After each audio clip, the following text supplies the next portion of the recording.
he preferido usar esa a la lectura diaria porque creo que me lleva a pensar en el tema de una manera positiva y al mismo tiempo así también elevamos una plegaria al cielo para que nos ayude a resolver esto cuanto antes. Así que lo primero que voy a hacer es compartir la pantalla para que veamos esta oración y luego chequeamos con el test y que a uno pueda ver, reconocer sus errores, o si tengo yo algún error, lo reconoceré también, obviamente, porque de repente con esta tecnología nos ha pasado, ¿cierto?, que el sistema no agarra algo, o yo no dejo, o yo no apreté una tecla, y calma, vamos a revisar la prueba. Pero antes, vamos a la oración de la mañana. ¿Qué es esta? Oh, ya, entonces les invito a que nos dispongamos con el ánimo para seguir esta oración y hacer esta reflexión que nos lleva a ponernos en el lugar de los que están padeciendo esta enfermedad y en el lugar de los que están luchando por controlarla. También pedimos para nosotros mismos algunas cosas. Entonces, les invito a que nos dispongamos a revisarla en el nombre del Padre, del Hijo y del Espíritu Santo. En este momento de pandemia mundial, oramos por los enfermos y los que sufren, y por todos los que sentimos miedo y ansiedad. Agradecemos a todos los que se encuentran en primera línea: médicos, enfermeras, personal médico y hospitalario, cuidadores, familiares, amigos y desconocidos, y oramos por su seguridad, salud y fortaleza. Señor, acompaña a los doctores, enfermeras, investigadores y a todos los profesionales médicos que andan en búsqueda de sanar y ayudar a los afectados y que corren riesgos en el proceso. Permíteles sentir tu protección y paz. Acompaña a los líderes de todas las naciones. Dales la visión para actuar con amor y un verdadero interés en el bienestar de la gente que deben de servir. Oramos por la Madre Tierra, que pueda recubrimiento y la devastación que le hemos hecho sufrir, y que ella nos ayude a descubrir cómo resistir este virus, cómo restaurar la belleza y diversidad de la naturaleza, y cómo renovarnos a nosotros mismos y nuestros estilos de vida. Oramos unos por otros para que podamos ser precavidos sin estar paralizados, ejercer la responsabilidad social y pensar en los más débiles y vulnerables, encontrar formas creativas de conectarnos, mostrar cuidado y compartir compasión. Idear formas de ayudar a quienes se verán más gravemente afectados por las medidas adoptadas para abordar la crisis y escuchar y aprender de esta experiencia. Jesucristo, tú atravesaste pueblos y villas, curando toda dolencia y toda enfermedad. Por tu mandato los enfermos fueron curados. Acude a nuestra ayuda hoy en medio de la propagación global del coronavirus, para que podamos sentir tu amor curativo. Cura a todos los enfermos con el virus, que puedan recuperar sus fuerzas. Sánanos de nuestros temores. Cúranos de nuestro orgullo, el cual nos hace asumir invulnerabilidad ante una enfermedad que no tiene límites. Jesucristo, sanador de todo, acompáñanos en estos tiempos de incertidumbre y pena. Con confianza clamamos al Dios de la vida y la esperanza por misericordia y curación. Amén. Bien, después de revisar estas palabras, estas buenas intenciones y ponernos en las manos de Dios, vamos a comenzar entonces esta revisión y este último día de la semana, de un fin de semana largo, que va a ser como todos estos fines de semana especiales en nuestra casa y con poca movilidad, porque estamos limitados en el movimiento y no tiene sentido asumir riesgos. Bueno, vamos entonces a revisar ahora el test. Cualquier cosa, como digo, la vamos resolviendo y la idea de esto, como siempre, es que uno verifique qué tan acertado está, si ha aprendido o no, ha reflexionado correctamente o no. Las preguntas, algunas son bastante sencillas, son de mero dato, y otras hay que reflexionar un poco y hacer relaciones, y, y están como un poco combinadas, no son todas tan extensas ni tan complejas. Así que hay para todos, entonces no deberíamos tener mayor problema, y de hecho no se ve un mayor problema en el test, aunque pregunta que no estaba como recepcionada, como que no existía como pregunta, aunque el puntaje total dice que son 30. Entonces, bueno, vamos a verificar, eh, y ahí ustedes podrán ver en qué se equivocaron, y si hay algo que arreglar, bueno, lo arreglamos. Vamos entonces a las preguntas del test. Eh, Aquí está sensible el mouse, ya. Ya, esta era la prueba, ¿cierto? Y bueno, vamos a ir pregunta por pregunta. Las alternativas tenían un punto cada una, y el ensayo que había que desarrollar 10 puntos, lo que da un total de 40. Bueno, vamos con la lectura y comentario de cada una.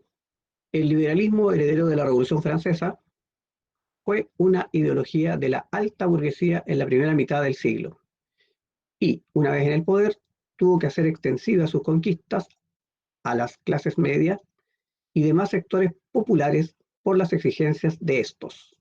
Esa es la cita. El movimiento en cuestión. ¿Cuál es el movimiento? El liberalismo. Aspiraba a: 1. Establecer constituciones que garantizaran los derechos y libertades individuales. Efectivamente, el liberalismo político, que se basa en todas estas ideas de la Revolución Francesa y antes, postula esta idea de que el Estado se rija por una constitución, y esa constitución garantice derechos y libertades a las personas. Segundo, establece la libertad económica. Efectivamente, el liberalismo también tiene una dimensión económica. Adam Smith es el padre del liberalismo económico, y la idea es que el Estado restrinja su actuar al resguardo de la seguridad interna y externa, y que la economía funcione según sus propias leyes en base a esta lógica de la mano invisible. Por lo tanto, también es cierta la segunda afirmación. Y tercero, la protección de la propiedad privada. Bueno, ese es la base y sustento del liberalismo económico. Hay que establecer que es una base que las personas tienen propiedad sobre objetos y sobre terrenos y sobre su producción. Entonces, por eso el Estado tiene que salvaguardar ese principio para que el mercado pueda funcionar. Entonces, la respuesta correcta es la letra E, que incluye a las tres opciones. Pregunta 2. Entre los valores que exalta el nacionalismo, otra ideología del siglo XIX que también la analizamos con bastante detalle, entre los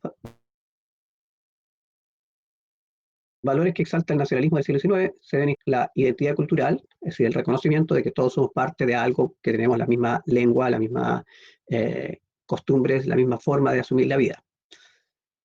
La tradición histórica, es decir, es parte de la identidad, ¿cierto? La historia común que tenemos, y el valorar el pasado y ir a recordar los hechos que son propios de esta nación, que si lo vemos desde el punto de vista chileno, que la guerra del Pacífico y los triunfos militares, por eso el 19 de septiembre, el Día de las Glorias Navales, o sea, el Día de la Gloria del Ejército, y el 21 de mayo, el Día de las Glorias Navales. Y la independencia, por supuesto, porque si somos un pueblo con cierta identidad cultural, tradición histórica, lengua común, etcétera, entonces tenemos el derecho a ser independientes y tener autonomía respecto a otros. Es en lo que se basa la lógica del proceso de emancipación en América y las revoluciones liberales y nacionales del siglo XIX. 3. Otro movimiento. La Mano Negra, organización que se asocia con el atentado de Sarajevo, donde fue asesinado el archiduque Francisco Fernando y su esposa Sofía, corresponde bueno, aquí estamos otra vez con el nacionalismo, pero un nacionalismo clandestino, porque como recordarán, habían dos formas de nacionalismo: el nacionalismo explícito, que es la competencia entre las grandes potencias por quién es mejor, quién fabrica más, quién tiene mejor calidad en lo que produce, etcétera. y el nacionalismo clandestino o que no se puede expresar, que es esta reacción de los que, particularmente de los jóvenes, que después del Congreso de Viena sus territorios quedaron sometidos a un Estado al que no quieren pertenecer. Por ejemplo, el norte de Italia quedó como parte del Imperio Austrohúngaro, y en el caso puntual de la organización La Mano Negra, es una organización nacionalista de origen serbio que se resiste a que los serbios sean parte de este imperio austrohúngaro porque ellos se sienten más cercanos a los rusos, o sea, en términos de lengua y tradición. Entonces, bueno, pero aquí la pregunta apunta a reconocer esta organización, eh, considerando las características que se mencionan en las alternativas, y este grupo es un grupo nacionalista, clandestino, que actúa en función del nacionalismo y que organiza este atentado, que es el punto de partida de la materia que viene a continuación. Otro movimiento, otras ideas del siglo XIX, basaba el progreso de la ciencia no en la razón, sino en los datos. Para esta corriente, la ciencia solo existe cuando hay datos que son lo seguro, lo real, lo válido, etc. Bueno, si miramos lo que nos pasa todos los días cuando en televisión nos dan el informe sobre el estado de avance o retroceso de los infectados de coronavirus, estamos trabajando con datos. Todo el desarrollo de la ciencia actual, contemporánea, si bien tuvo sus raíces en el racionalismo del siglo XVIII, va a tener el gran impulso y la sistematización en el positivismo del siglo XIX. El romanticismo no tiene que ver con ciencia, el racionalismo ya explicamos que es previo, eh, el pensamiento utópico tiene que ver con la cuestión social, y el deísmo es una postura filosófica más vinculada con la ilustración. Entonces, el concepto que está aludiéndose en el texto es positivismo o el pensamiento positivista. 5. Entre las revoluciones liberales y nacionales que se dieron en el siglo XIX, se deben considerar revoluciones liberales y nacionales que se dieron en el siglo XIX. La independencia de las colonias inglesas en Norteamérica, no, porque esa independencia es anterior. Y no tiene las características para alcanzar con el enunciado. Las revoluciones que se dieron en Europa después de Napoleón son las revoluciones liberales y nacionales, y tenemos ahí entonces la revolución de 1820 en distintos lugares, 1830, 1848, lo que sí podría haber servido si la alternativa uno hubiera dicho la independencia de las colonias españolas de América. Ahí sí, porque nosotros nos emancipamos en ese contexto, ¿ya? Así que es la respuesta correcta solo 2 y 3. 6. Luego del Congreso de Viena, les recuerdo a los que perdieron la idea de lo que era eso, el Congreso de Viena es cuando se reúnen los vencedores de Napoleón para reordenar Europa y hacer un nuevo mapa y repartirse los territorios. Luego del Congreso de Viena, la península itálica continuaba dividida. Al sur el reino de Nápoles o las dos Sicilias, en el centro los estados pontificios, y al norte 4 estados regidos por monarcas de la familia Habsburgo. Solamente el reino de Saboya-Cerdeña tenía un régimen constitucional desde 1848. Por ello, era la esperanza de todos los liberales y nacionalistas italianos, obviamente, está hablando de Italia, para lograr la unificación. Bueno, y aquí este enunciado era muy útil para caracterizar el proceso de unificación en la pregunta de desarrollo donde se pedía comparar los dos sistemas. Bueno, entre los protagonistas del proceso de unificación italiana, hay que ver cuáles de estos personajes tienen que ver con el tema. El, el canciller Metternich, este señor no tiene que ver directamente con eso, él fue el que organizó el Congreso de Viena y lideró este proceso. Garibaldi sí es italiano, igual que Mazzini, Víctor Manuel II, pero ahí está Garibaldi nomás. Y el Papa Pío IX se vio más bien afectado y se resistió a esta unificación porque la unificación implicaba quitarle territorio a la Iglesia. De hecho, los estados pontificios casi desaparecen, queda solo uno, el Vaticano, que existe hasta el día de hoy. Entonces, la respuesta correcta solo puede incluir a Garibaldi. Profe, yo tengo una pregunta. Dígame. Que en la pregunta dice que son protagonistas, no dice que Sí, lideraron. bueno, son protagonistas, participan, pero ¿qué tiene que ver meter en esto? No, pero según yo el Papá Pío sí tiene que ver. No, porque él no participa de la unificación, él se resiste a la unificación. Pero dice del proceso de unificación, no dice si están a favor o en contra. Pero mira, dice, entre los protagonistas del proceso de unificación, el proceso de unificación, ¿en qué consiste? En unirse. Él quiere todo lo contrario, quiere mantenerse separado. Pero si ese proceso Es incluye comprensión también los lectora que nomás. están en Pues. contra. No, no, pues dice entre los protagonistas del proceso de unificación. Y No él se resiste a ese proceso. No, pero lea, pues, sí. Sí, una cosa es que, claro, está involucrado, pero no, en el sentido contrario, no en el sentido directo. O sea, él no está de pero acuerdo con la unificación.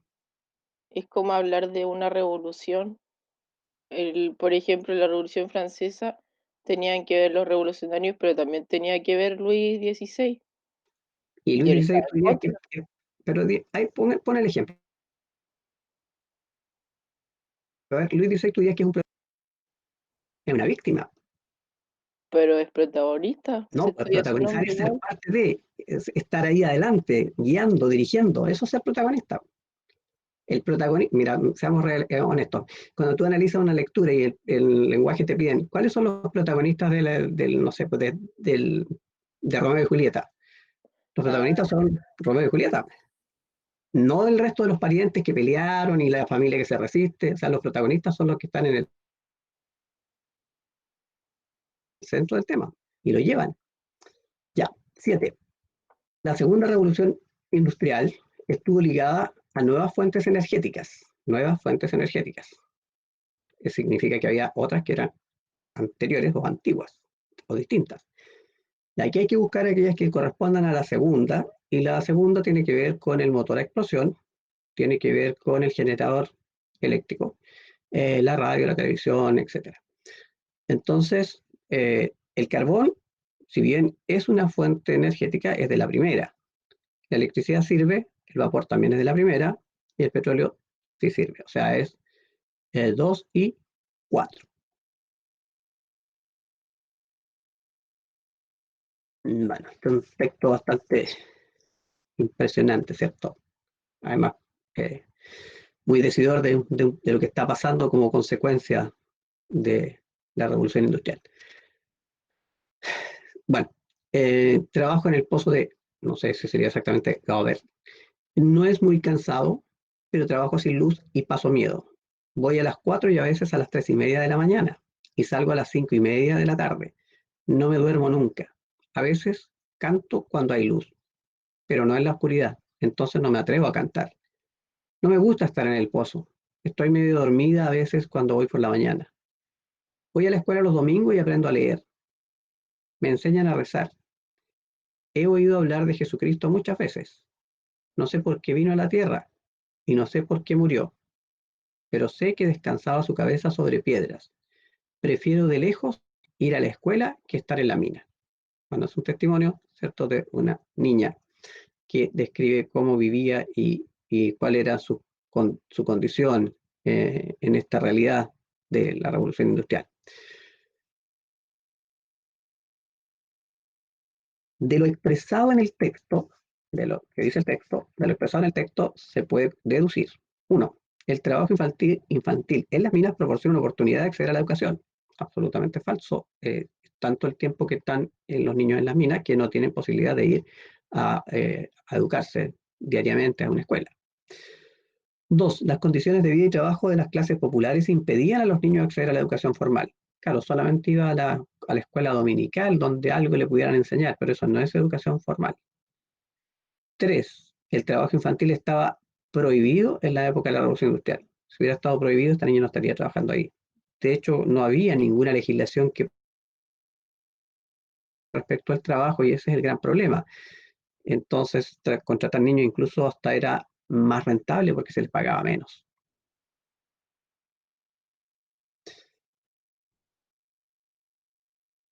El nuevo imperio alemán respetó las monarquías y la autonomía interna de los pequeños estados, pero el gobierno imperial, con sede en Berlín, capital de Prusia, centralizó las relaciones exteriores, los asuntos militares y fiscales.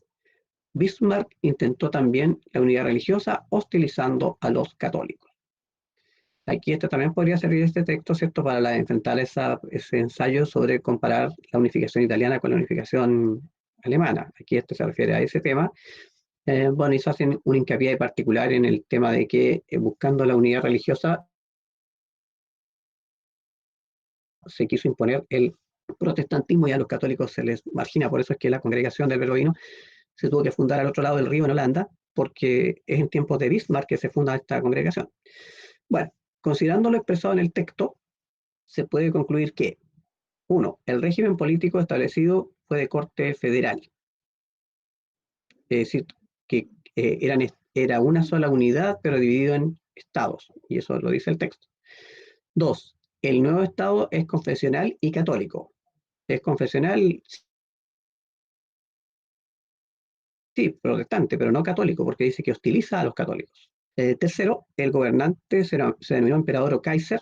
Efectivamente, el Bismarck es el canciller y el jefe del imperio. De hecho, la palabra imperio, emperador, en alemán es Kaiser. Entonces, la respuesta correcta es 1 y 3.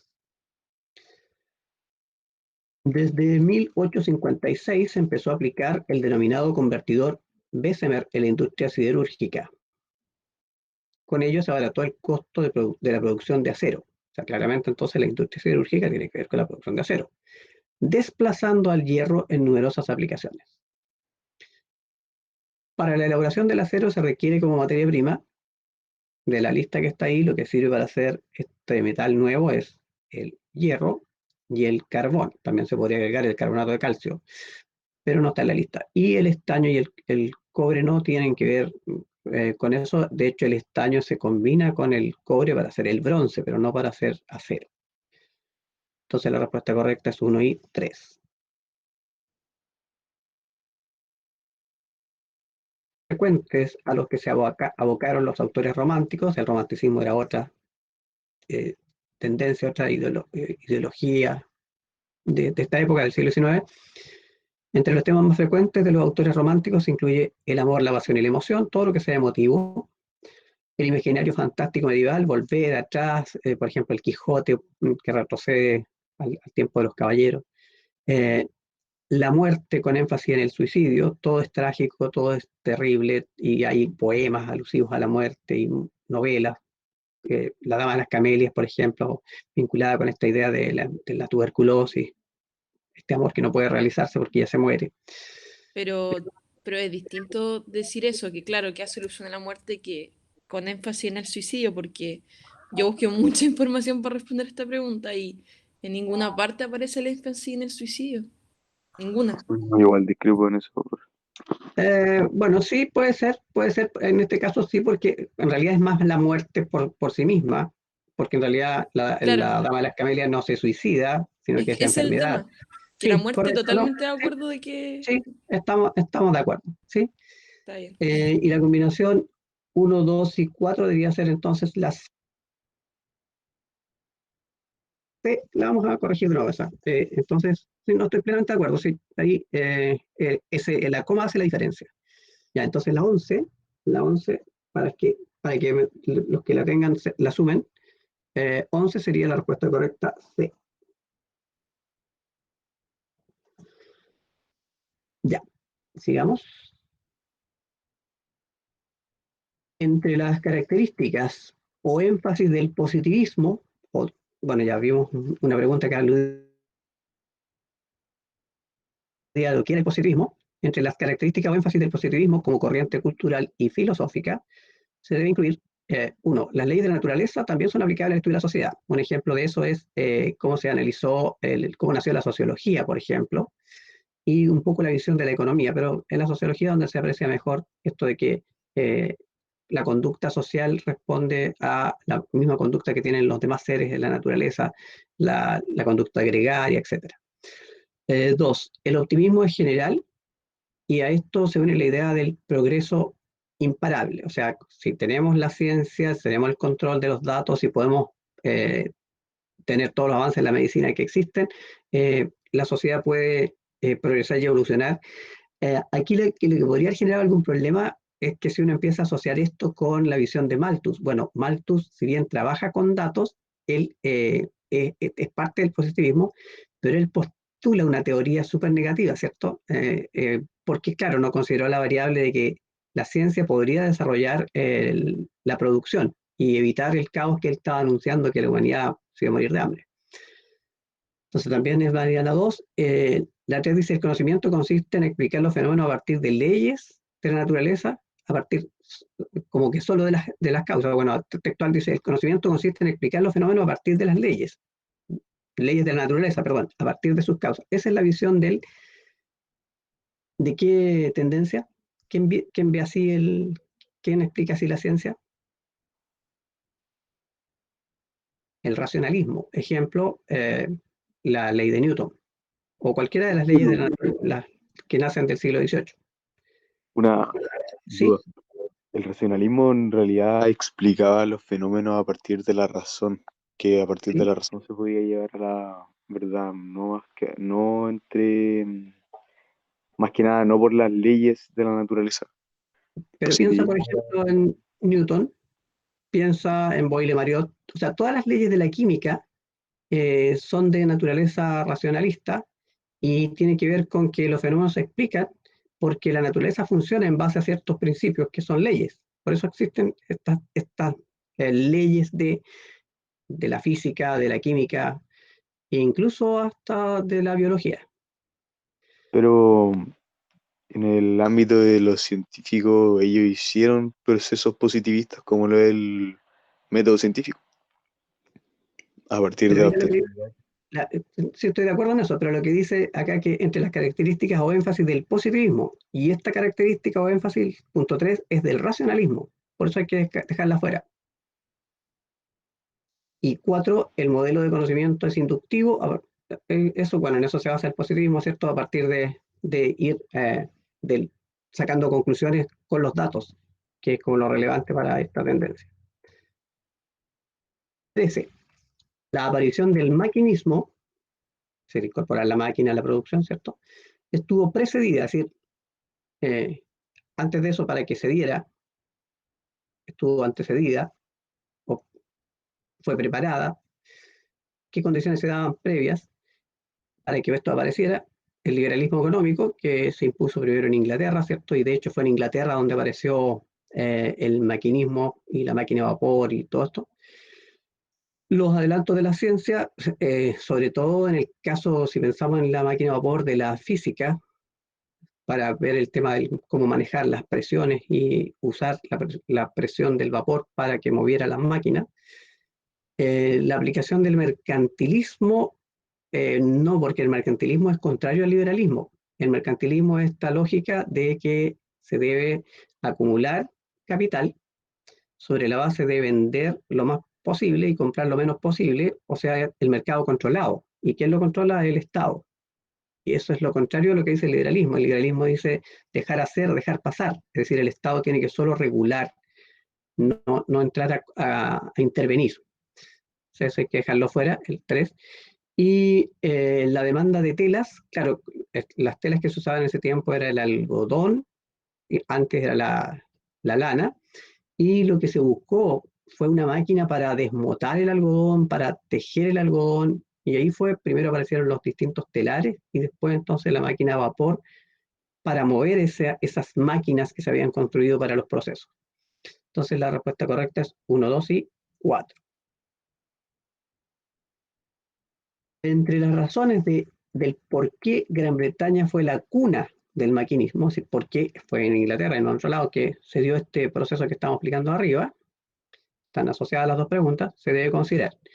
Uno, su territorio no sufrió los estragos de la guerra. Claro, como es una isla, no hubo, si bien los ingleses participan en la guerra, pero dice su territorio, aunque se intentó, ¿cierto? Napoleón no fue capaz de vencer a las naves, o sea, a la escuadra inglesa, y el territorio de Inglaterra o Gran Bretaña no tuvo grandes consecuencias, no sufrió los estragos de la guerra. La existencia de un gobierno absolutista no es absolutista. El gobierno de Inglaterra es una monarquía parlamentaria, entonces eso no nos sirve. La abolición de las medidas mercantilistas, es decir, claro, también si existe liberalismo es porque no están las medidas mercantilistas. Entonces, esa variable también es una variable que hay que considerar para que sea en Inglaterra donde ocurre esto. Y 4, la existencia en su territorio de recursos como hierro y carbón. Claro, por eso es que se pudo construir allí entonces la caldera de Watt y utilizar el hierro como el material para la construcción y el carbón como el combustible. Y el algodón es el que no está en Inglaterra, pero no es parte del... el algodón es usado para fabricar telas con estas máquinas y con este motor. O sea, también es parte de los recursos que se usan, pero no es determinante para el tema del maquinismo, es para los procesos de la industria textil. La era industrial comenzó con la creación de máquinas para hilar y tejer, lo que estábamos explicando, movidas por fuerza hidráulica inicialmente, hasta que aparece este gran invento que reemplazó a la fuerza hidráulica. La fuerza hidráulica es la fuerza del agua. Antes del maquinismo, las fuerzas que se usaban eran la fuerza humana, la fuerza animal, la fuerza del agua, la fuerza del viento. Y el gran invento que reemplazó a todas esas fuerzas fue la fuerza del vapor. Se obtiene después de que Watt logra controlar el vapor, ¿cierto?, en esta caldera o locomóvil. Los otros que están ahí, bueno, el motor de explosión es posterior, el dinamo eléctrico es paralelo al motor de explosión y el convertidor Bessemer es para producir acero, como veíamos en otra pregunta. Por lo mismo, la máquina de vapor de Watt fue diseñada para obtener bombas más potentes que extrajeran el agua de las minas. Aplicada luego a la industria textil, alcanzó un auge extraordinario. A partir de ese momento, el vapor se convirtió en la fuente más empleada de energía y el uso de la caldera de Watt también será aplicada, o sea, aparte de aplicarle a la industria textil, ¿en qué más se aplicó? En cuánta cosa se moviera, o sea, en los barcos a vapor, en el ferrocarril a vapor, en el trabajo agrícola, por ejemplo, para mover una trilladora, lo que le explicaba yo, lo que hay en Huaki, esa caldera que está ahí frente a la casa de retiro, es un locomóvil y ese se puede usar para mover una máquina trilladora como para mover una máquina para aserrear. O sea, se puede incluir hasta la actividad forestal, también afectada o beneficiada por el uso de esta máquina. Es un motor, por lo tanto, es aplicable a cualquier cosa. 17. La invención del dínamo o máquina de corriente continua, que es lo mismo que decir generador, ¿cierto?, por Graham, inició una segunda fase de inventos con base en la aplicación de la energía eléctrica. ¿Cómo son? Es decir, ¿en qué se puede usar directamente la energía eléctrica? Porque dice, con base en la aplicación de esto, o sea, de eso depende. El telégrafo, el teléfono y la ampolleta. El automóvil, si bien usa la chispa eléctrica de la batería para la combustión, no estamos hablando del dínamo de Graham y tampoco es una base para que se mueva el auto. Por eso queda afuera. 1, 2 y 4. Profe, pero una... ¿Sí? Quiero poner un poquito. Sí, pues sí, de eso se trata. Conté artículos que hablaban de la aplicación de la energía eléctrica luego de la creación del dínamo de Graham en el automóvil. Que hablaban en el fondo de que se aplicó Porque la también hay energía autos eléctrica para eléctricos. el automóvil. También hay autos Sí. eléctricos y ahora sobre todo, pero mira la frase, dice, la invención del dínamo, No, sí, o máquina, pero sin hablar allá, en la modernidad del auto eléctrico, sino en la época, claro, 1980. por eso lo que es determinante para la respuesta es, dice, inició una segunda fase de inventos con base en, la base del automóvil es el motor a combustión interna, no necesariamente el dínamo porque en el fondo ni siquiera usa el dínamo, lo que usa es, ¿se entiende, cierto? Que no es lo Ah, ya. mismo. O sea, yo no lo estoy, entendamos que yo estoy tratando de que ustedes reflexionen un poco más y profundicen, no se trata de pillarlos ni hacerles trampa, o sea, no es por, a ver, no hay ninguna intención de complicarles demasiado el tema, sí que no fuera tan copiar y pegar o agarrar la presentación y encontrar la respuesta literal. ¿Ya? O sea, pero que quede claro, ¿cierto? O sea, el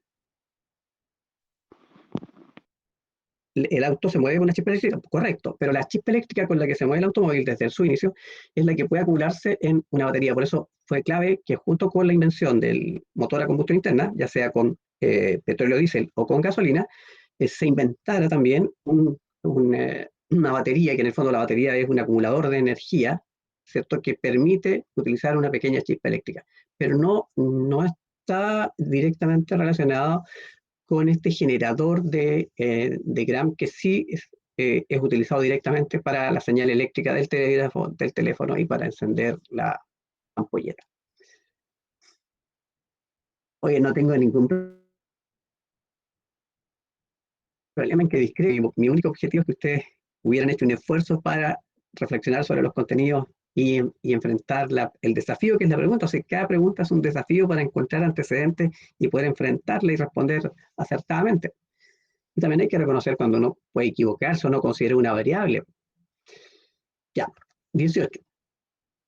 El desarrollo de la navegación con el uso del vapor permitió la construcción de barcos con mayor capacidad de carga y con autonomía para largas travesías. Se está comparándose ahí con otro tipo de embarcaciones que no podían llevar ni tanta carga ni moverse tan lejos, aunque los barcos a vela igual atravesaban el Atlántico, pero eran pequeños, ¿cierto? Bueno. Por otro lado, la necesidad de ampliar mercado y acceder a materia prima determinó la construcción de canales marítimos que acortaran las distancias. Entre ellos el canal de Suez. Y aquí la pregunta apunta a dónde está el canal de Suez y por lo tanto qué mares conecta. Los canales más famosos de esta época, ¿cierto? Son el canal de Suez y el canal de Panamá, que fueron construidos por el ingeniero francés Lesseps, el canal de Suez en Egipto y el canal de Panamá en Centroamérica, ¿cierto? En el Istmo de Panamá. Entonces, bueno, en este caso, el canal de Suez que está en Egipto, permite conectar al Mar Rojo, que se conecta a su vez también con el Índico, pero no por un canal, sino de manera directa, el Mar Rojo con el Mediterráneo. También podría haber sido el Océano Índico con el Mediterráneo a través del Mar Rojo. Todas las otras opciones no corresponden a ese lugar. Y en el caso donde dice Atlántico y Pacífico, estamos hablando del canal de Panamá, que también es a través del Mar Caribe, porque el Atlántico, ¿cierto?, tiene una sección que se llama Mar Caribe, y el Mar Caribe es el que está al lado en la zona interior de Centroamérica, y al otro lado está el Pacífico. Como dato, el canal de Panamá tiene más dificultades técnicas que el canal de Suez, porque los niveles del agua son distintos. O sea, el canal de Panamá tiene que tener esclusas porque las aguas del Atlántico están más altas que las aguas del Pacífico. Ustedes dirán, ¿cómo puede ser eso? Bueno, por el movimiento de rotación de la Tierra. Lo que pasa es que como la Tierra gira, las aguas, que son un líquido, se va quedando atrás, entonces chocan contra esa parte continental, mientras que el agua del Pacífico se desplazan, entonces se produce un desnivel. Y por eso, para unir esos dos cuerpos de agua, hubo que construir una especie de peldaños o esclusas. Entonces el barco entra, se llena de agua, sube el nivel, entra a la otra esclusa y así. Y para pasar del otro lado se va vaciando la esclusa. Por eso no es de tránsito rápido el canal de Panamá. Y los barcos tienen que esperar largo tiempo esperando su turno para pasar. Y por eso Panamá se desarrolló mucho, ¿cierto?, en términos de mercado, comercio. Y el canal de Panamá fue construido por los norteamericanos, que le arrendaron a Panamá ese territorio por 100 años, lo cual ya se cumplió hace un tiempo atrás, no sé si 5 o 7 años atrás. Ahora el canal ya es de Panamá, ¿no? Completamente. Ejercen la soberanía los panameños. Antes había marines norteamericanos, había bases militares ahí en el canal de Panamá porque pertenecía a Estados Unidos, porque lo construyó y arrendó el terreno por 100 años. Ya. 19.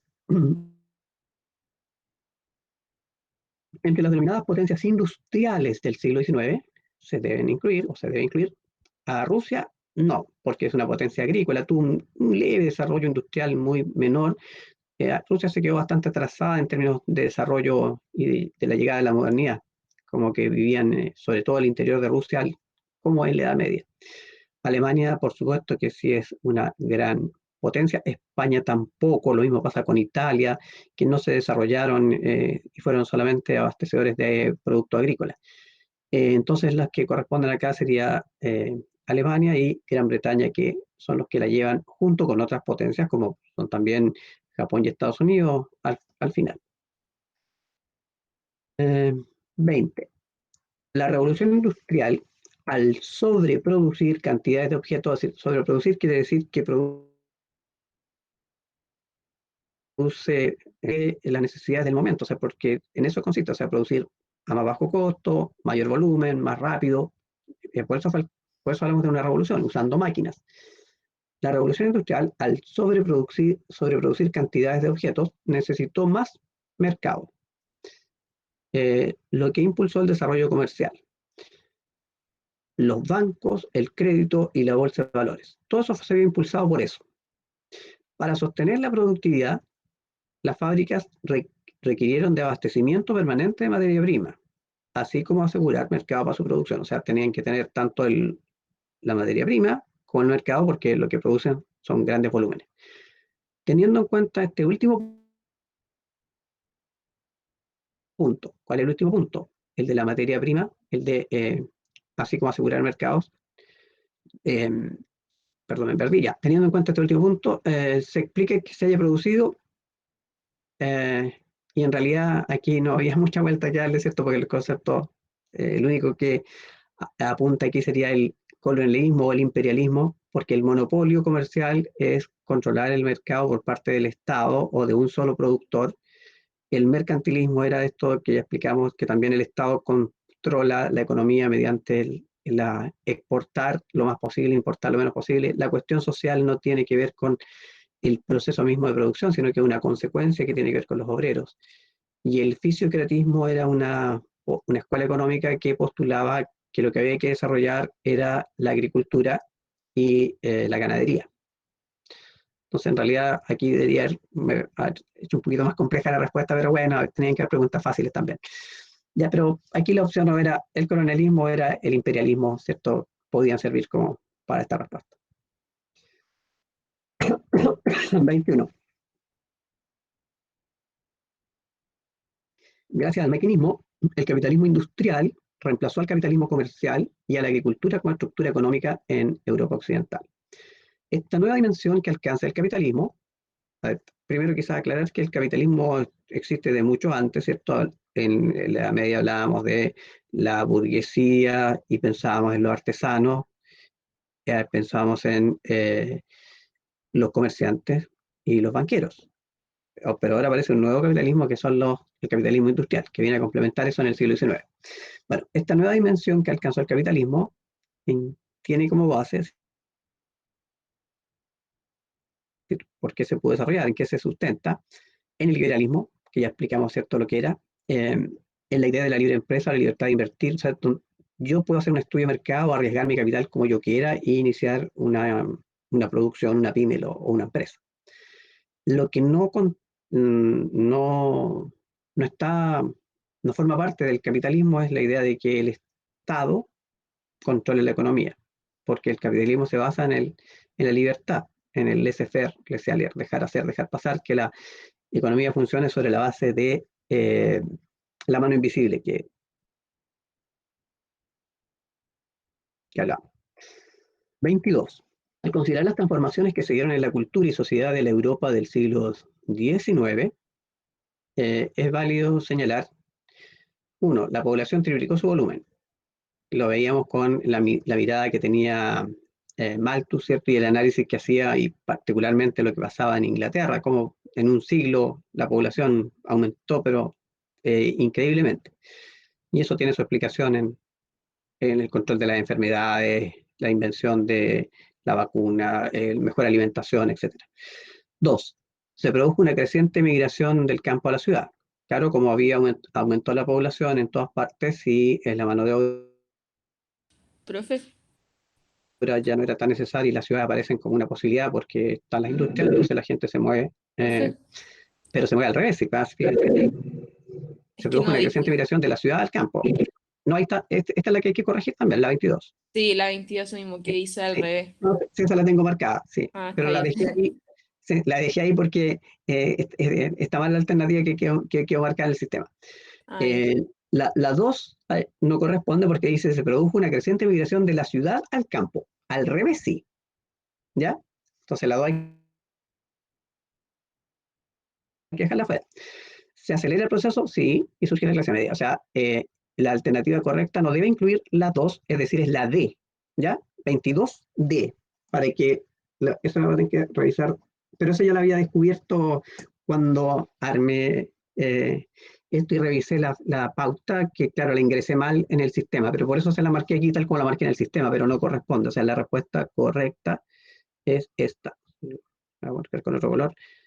Entonces, eso va a ver que eso sí lo tenía considerado que era un error. Yo me equivoqué ahí. La respuesta correcta es la D. ¿Por qué insisto? Porque dice acá que se produjo una creciente migración de la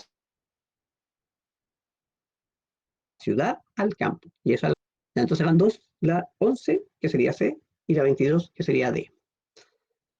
Ustedes la pueden corregir de antemano y me mandan si quieren un mensajito, pero yo la puedo ver en la hoja que ustedes contestaron individualmente, pero me sería más cómodo, más rápido, si ustedes en este correo interno ustedes me ponen, que si yo tengo la 11, tengo la 22 y yo la chequeo nomás, pues. Entonces puede que alguno tenga solo una, entonces para no estar revisando las 30 imágenes, si me ayudan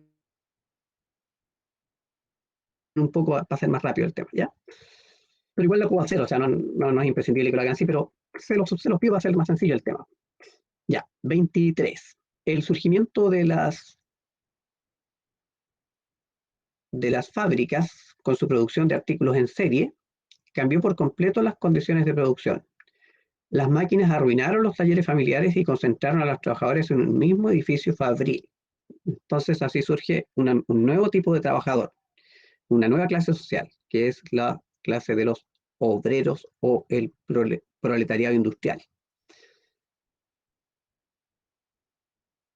Los artesanos eran de los talleres, los gremios es la organización de los artesanos, los inquilinos son los que trabajan en el campo, la burguesía es la clase que tiene el poder sobre la fábrica, no es el trabajador, ¿ya? Entonces ahí la respuesta correcta es los obreros o proletariado industrial. 24.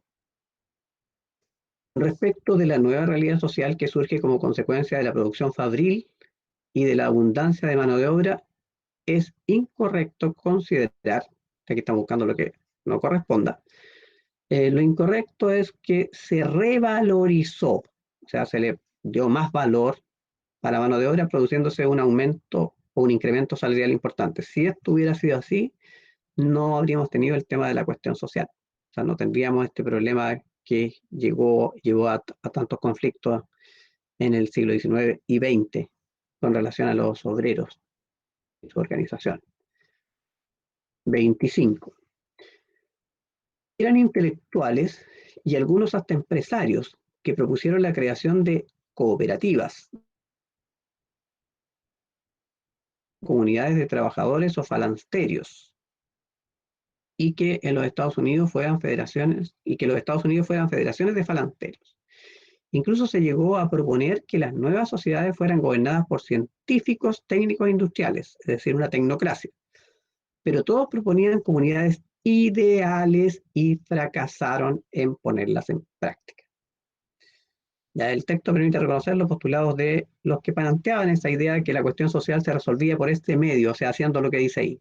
Y a ese grupo de autores se les conoce como socialistas utópicos. El anarquismo propone el caos como motor para originar un nuevo orden. El socialismo científico o marxismo es el análisis de esta realidad y el postulado de que se va a producir una revolución que es inevitable, que el proletariado se va a rebelar contra el capital. El ludismo postula que hay que destruir todas las máquinas porque de las máquinas es la culpa y este fue uno de los primeros movimientos que surgió a comienzos. Y la doctrina social de la Iglesia lo que postula es que ambas partes cedan y negocian fórmulas para respetar los derechos, incluso propone que haya partidos que defiendan los intereses de los trabajadores. 26. La riqueza es fruto exclusivo del trabajo y por tanto no puede ni debe existir propiedad privada sobre los medios de producción. La lucha entre capitalista y proletario es una etapa histórica, pues siempre ha existido lucha entre la clase explotadora y la oprimida. Las clases sociales en pugna son producto de los distintos modos de producción que ha habido a lo largo de la historia. La lucha de clases desaparecerá inevitablemente cuando los proletarios destruyan el capitalismo industrial y pongan, bueno, aquí ya se adelanta, ¿cierto? Tiene que ver con, aquí ya en esto lo vimos, ¿cierto? Con el socialismo científico y más específicamente con las ideas de Marx y Engels en su obra El Capital y el Manifiesto Comunista, ¿cierto? Esa es la idea. Entonces, las ideas planteadas en el texto permiten reconocer el pensamiento de Marx. Todos estos personajes sí tienen algo que decir con el tema. Por ejemplo, el Papa León XIII es el autor de la encíclica, Adam Smith es el del liberalismo económico, Henry Ford es de la producción en serie, Taylor es el análisis científico del proceso productivo moderno, Taylorismo, buscando mayor eficiencia.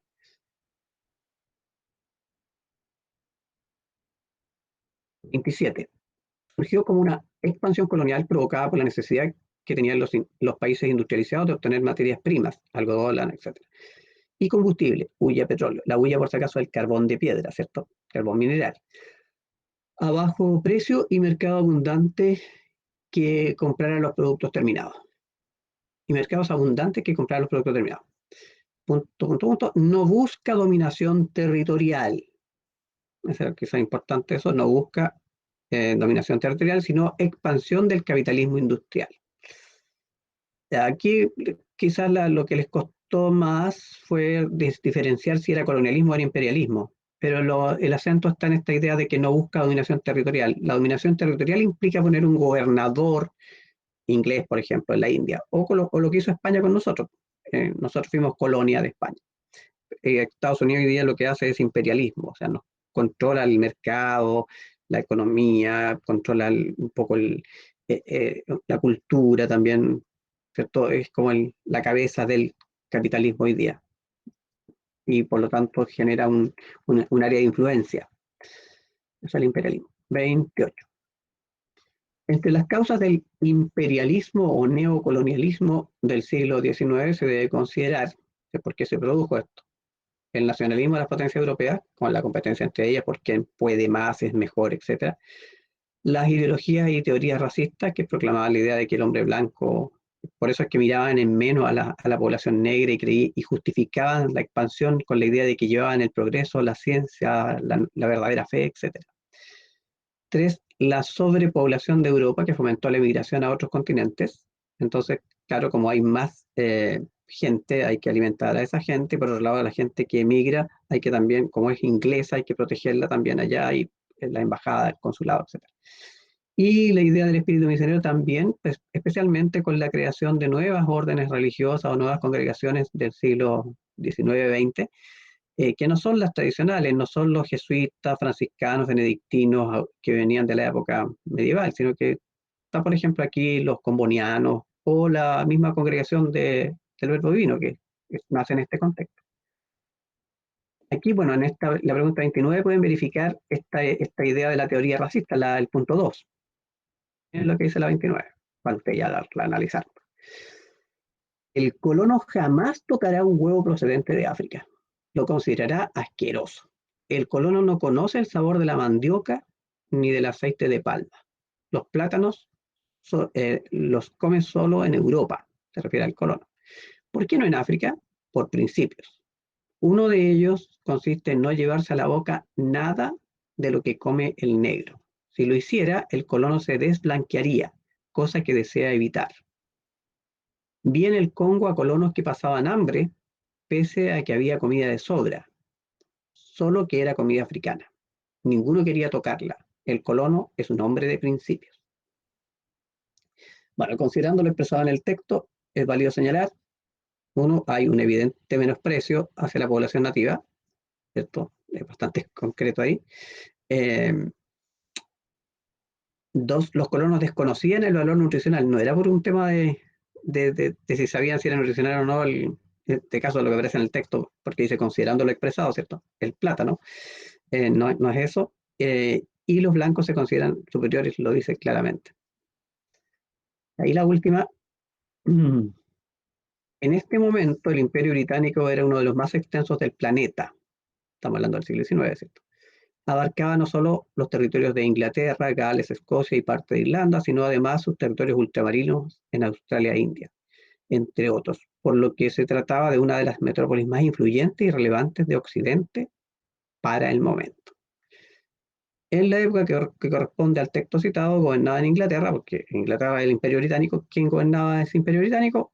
La famosa reina Victoria, que marcó una época porque gobernó por mucho tiempo, y por otro lado, su personalidad y sus características marcaron a los británicos al punto que se habla de la Pax Británica, y también, así como la paz romana, ¿cierto? ¿Se acuerdan? Y también la moral victoriana. Eso era. Entonces, por favor, ahí márquenme al tiro ¿cómo se llama? En esta comunicación interna que tenemos, si es que tienen la 11C o la 22D. ¿Sí?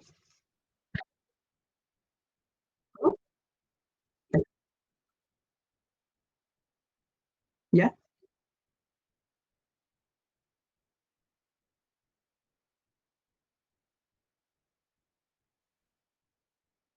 Sí, a mí igual me sale. A mí también me pasó lo Entonces, mismo, que habían o sea, había tenido 7 malas, pero más las correcciones que hicimos ahora, y me di cuenta que igual sigo teniendo menos errores. ya, hay que buscar una que esté mal marcada, entonces. Ya, voy a tener que chequearlas todas de igual no, entonces. Ya, las chequearé de a uno por uno a la pauta y luego haré la corrección de nuevo, ¿no? Ya, o sea, podría variar en tres puntos, en tres. Ya, entonces la 11, la 22 y otra, eh, que tendría que buscarla, ¿ya? Ya. Este sí, es un poquito, ¿ah? Es un poco un quiebre de cabeza esto. Quizás yo creo que la próxima vamos a hacerlo como lo hacíamos tradicionalmente, que ustedes me manden la lista de las respuestas correctas y no el formulario, porque para activarlo se necesita hacer 5 clics por cada pregunta y de repente a uno se le va uno. Ya, vamos a los ensayos, a la pregunta de ensayo. La pregunta de ensayo, que tenía un valor de 10 puntos, había que desarrollar cualquiera de estos tres temas. El tema A dice la expansión europea sobre África y Asia, o sea, había que hacer alusión a esos dos espacios. No hablar en general, que fue algunos hablaron de eso muy genérico y tomaron como base una pregunta, pero dice la expansión europea sobre África y Asia, que es distinta la motivación para África que para la de Asia. Ya, pero no entra en tanto detalle porque tengo que verlas todas. Luego, causas del proceso, o sea, ¿por qué fue la expansión europea en África? ¿Por qué fue en Asia? ¿Qué es lo que motiva la ocupación de esos dos espacios? Y consecuencias para los territorios sometidos. Los que desarrollaron, la mayor parte de los que eligieron esta opción se centraron en África y de Asia no me dijeron nada. Y en otros casos se centraron en las causas y respecto de las consecuencias para los territorios europeos no hubo una profundización, una frase suelta que decía, por ejemplo, la población negra se vio perjudicada por el dominio blanco. Pero ahí estamos en África nomás. Entonces faltó Asia. Por eso hay personas que tienen 6 puntos, tienen 8 puntos y no tienen los 10. Bueno, igual hay personas con 10 con este tema. No muchos los que eligieron este tema, el más elegido fue la letra C. Pero entonces, para que revisen bien, bueno, yo les comenté, a algunos les comenté mucho, a otros les comenté poco, había que considerar África y Asia, que eran dos realidades distintas, causas distintas y consecuencias distintas. Ya, y en el caso de la B, los procesos de revolución en la Europa del siglo XIX, fíjese que dice los procesos de revolución. Los procesos de revolución fueron de distinta naturaleza. Hubo revoluciones políticas, hubo revoluciones tecnológicas de producir, hubo revoluciones demográficas, hubo revoluciones agrícolas. O sea, hay varias revoluciones, varios cambios importantes en la Europa del siglo XIX. No es solo la Revolución Francesa, por eso es que hacía hincapié en que, de hecho, esta segunda parte, ¿cierto?, de lo que estamos hablando ahora, tiene que ver con la revolución y la revolución demográfica. Entonces, los procesos de revolución en la Europa del siglo XIX y su vinculación con lo que pasaba en Chile en esta época. Los que tomaron este tema, que fueron los menos, se centraron en lo político. Hubo dos personas que sí trabajaron el tema de la política y la revolución industrial, porque en realidad lo demográfico no se va a notar en Chile, pero esos dos sí. Aquí quisiera explicar que mientras Europa desarrollaba todos sus procesos de revolución política, por ejemplo, estamos hablando del año 30 al año 50, después las revoluciones tecnológicas son del 50 para adelante, ¿cierto? Segunda mitad, primera revolución industrial, segunda revolución industrial, eh, y la revolución agrícola es durante todo el siglo XIX. ¿Y qué pasaba en Chile en esa época? Bueno, en Chile, en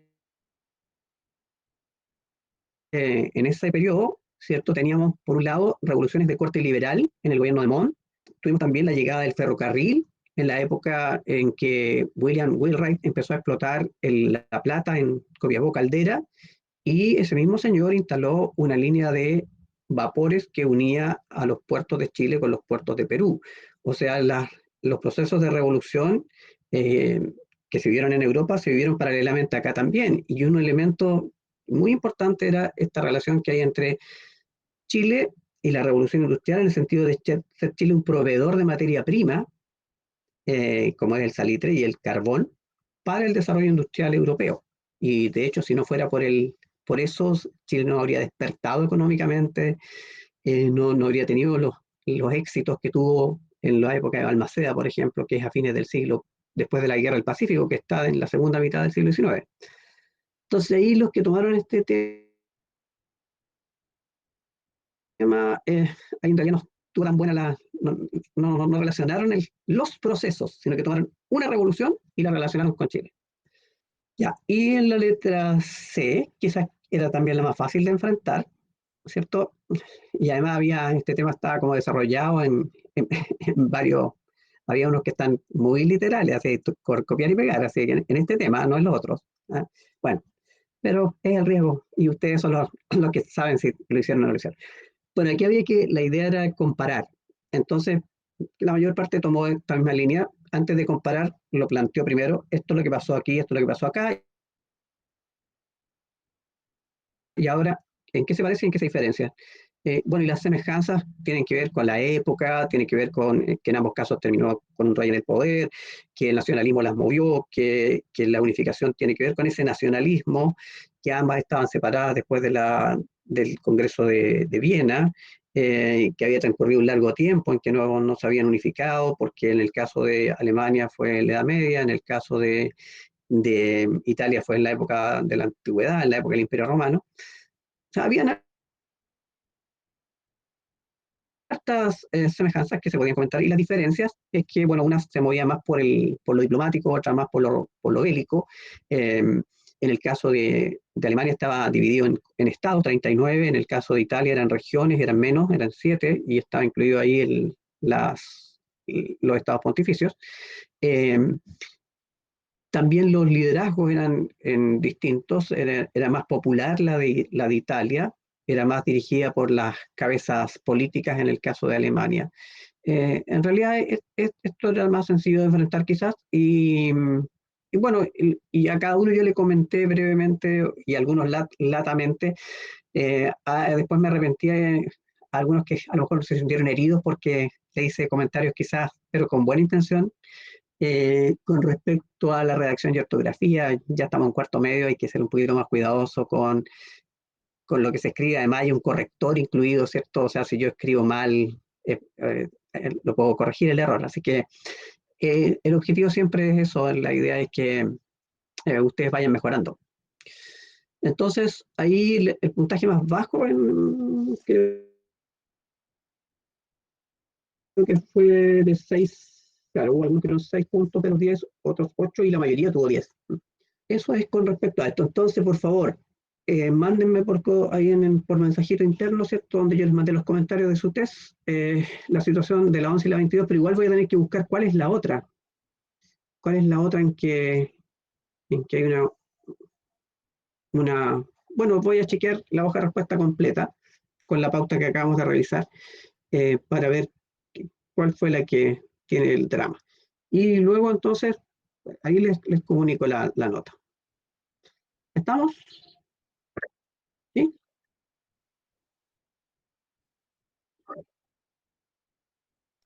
Profe, Ya, es que una diferencia de 100 años marca una época, marca una diferencia de 1800 a 1900, po. Y si el tema que estamos desarrollando es el siglo XIX, ese es el contexto con el que tú tenías que desarrollar el ensayo. Ya,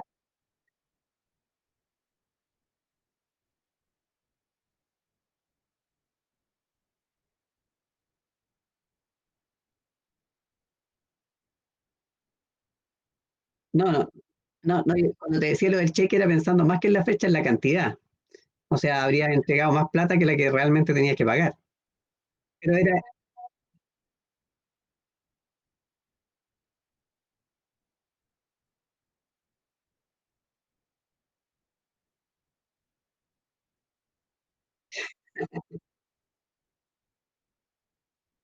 sí,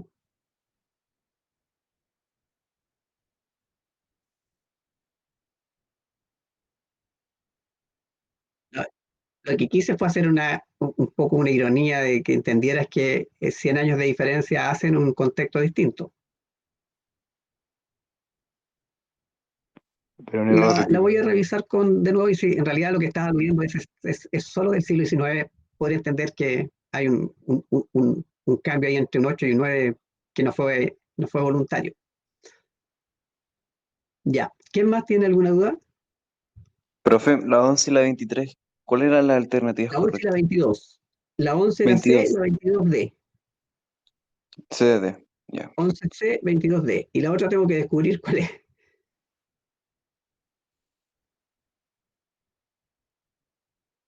¿Ya? Bueno, ahora como una idea de motivarles al otro tema, porque hay alguien más que quiere decir algo, ¿no? La, ya, la idea Yo, de motivarles con el otro tema es presentarles yo una tengo una noticia, duda. ¿no? ¿Sí, Sofía? Si va a hacer algún trabajo para subir la nota o algo así. Todavía no he puesto las notas y las notas son súper buenas, no hay ninguna nota deficiente. Hay que asumir los errores de repente Ya, gracias. también, pues. Y no todos pueden ser 7. Ya quiero compartirles una pequeña nota de prensa eh, que la Profe, la traducen. última pregunta. Sí, dime. eh, ¿Contemplaría la opción de bajar un poco la escala? Yo entiendo que si hay 3 de diferencia, hay gente que tiene el puntaje completo, pues. Sí, los puntajes están bastante altos. Pero déjame revisar primero No, las tres no, es que teorías. pensé que nadie está así. ¿Ah? No, nada, nada, nada. Ya, quería mostrarles esto brevemente para despertarles su curiosidad sobre el tema, aunque ya en parte lo planteamos, ¿cierto? Esto de que vamos a ver la de las guerras. Tenemos unos minutitos, alcanzable, creo que sí.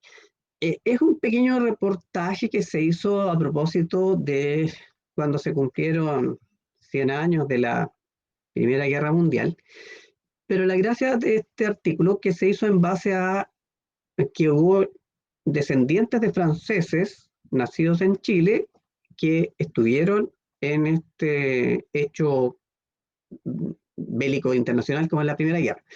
Espero que no les dé tanta lata, pero yo no lo voy a leer completo, solo les quiero mostrar, lo que hice fue tomar el texto y luego ponerle algunos datos para que se den cuenta cómo este conflicto, que se da como en un contexto de los europeos y particularmente de las grandes potencias que están rivalizando, también nos tocó en términos de que hubo algunos descendientes de franceses, en este caso en la crónica, pero también se podría ver con los alemanes y con otras nacionalidades.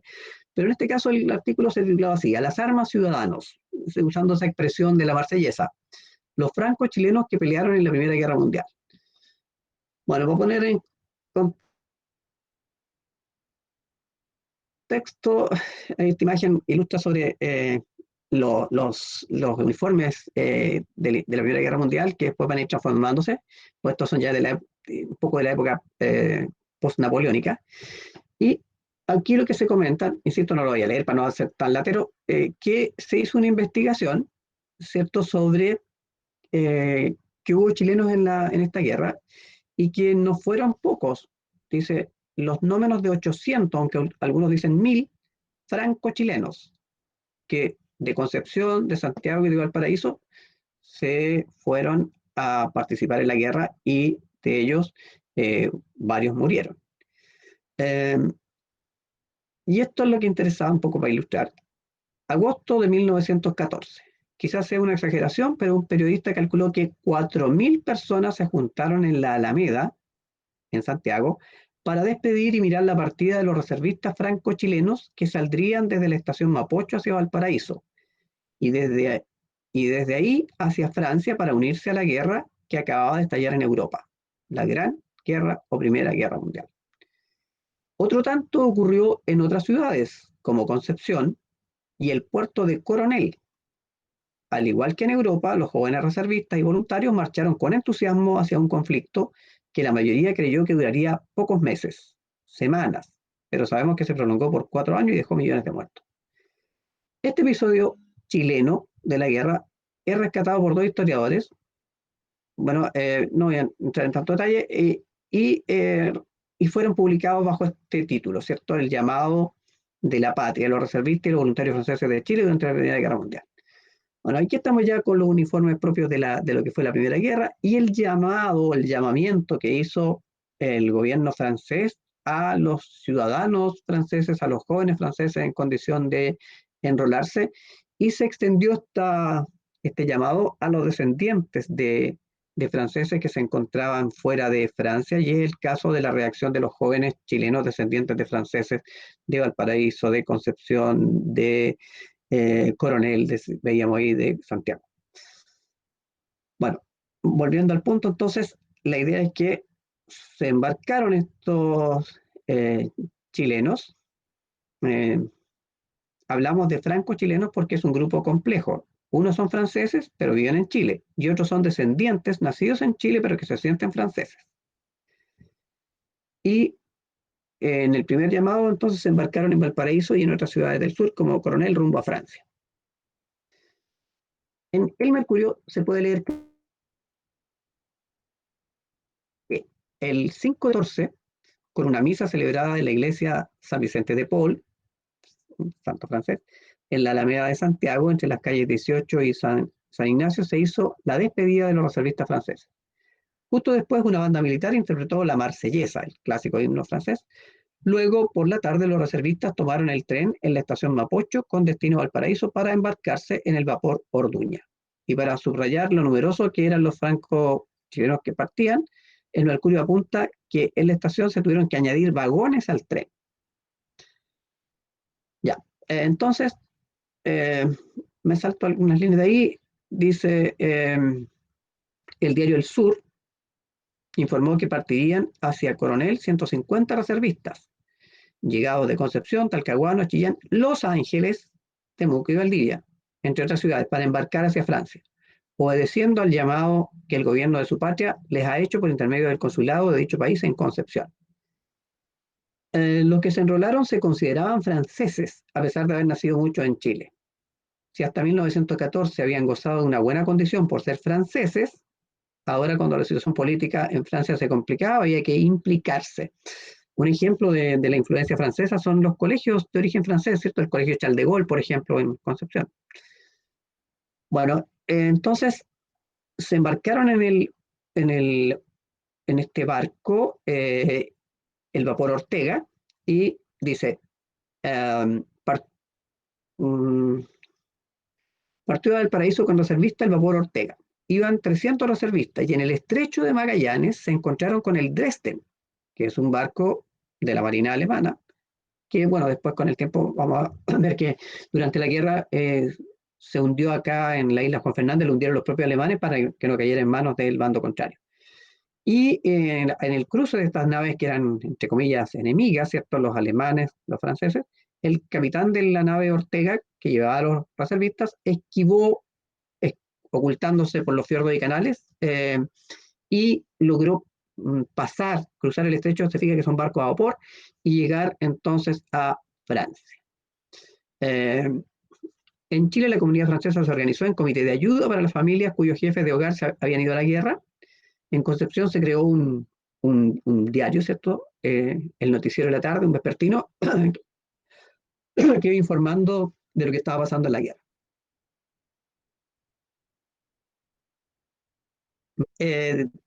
Luego de la guerra vamos a ver que muchos van a perder la vida en este conflicto, que fue más largo de lo esperado, como veíamos. Todos pensaban que a la vuelta de Navidad estaban por acá, pero no fue tan así. Lo mismo pensaban los habitantes de Europa, que era un trámite la guerra, con toda la tecnología que había. Todos creían tener un gran poder, el tema de la paz armada, pero esta cosa se alargó mucho más porque aparecieron nuevas estrategias de guerra y porque las armas eran muy destructivas. Bueno, este autor Legarraga en su libro entrega un exhaustivo listado de franco-chilenos enrolados y fallecidos en combate. Los muertos nacidos en Chile son 56. Si agregamos a los que no eran de origen francés, el número llega a 86, oriundos de Valparaíso, Santiago, Traiguén, Concepción y Valdivia. Uno de ellos, por ejemplo, era el comerciante Jules Alfred George de Goyeneche, nacido en Traiguén y muerto a los 32 años. En el mausoleo francés del Cementerio General existe un monumento para los franco-chilenos caídos en las guerras mundiales. Y ahí se hace una ceremonia desde 1969, el domingo más cercano al 11 de noviembre, día de la firma del armisticio que puso fin a la guerra, se realiza una ceremonia durante la cual se va leyendo el nombre de los muertos, y por cada nombre que se lee, la gente responde en francés que murió por causa de la guerra. Y en el caso, y aquí termino, en el caso de Concepción, bueno, decía que eso era en Santiago, en el Cementerio General. Bueno, ahí también dice que hay una compañía de bomberos que está formada por franceses y que rinden homenaje a los muertos en la guerra. En Concepción también el 11 de noviembre y además el 14 de julio, que es el Día Nacional de Francia, se hace un acto en el monumento conmemorativo que se inauguró en 1923, ubicado en el Parque Ecuador, que es la foto que les mostré ahí. Y tiene una placa con el nombre de los 52 caídos. Y cada vez que se les nombra en ese acto, ¿cierto? Se da el nombre de la persona, por ejemplo, Fernand Brunet, y los descendientes de él o los que están en el grupo responden muerto por Francia.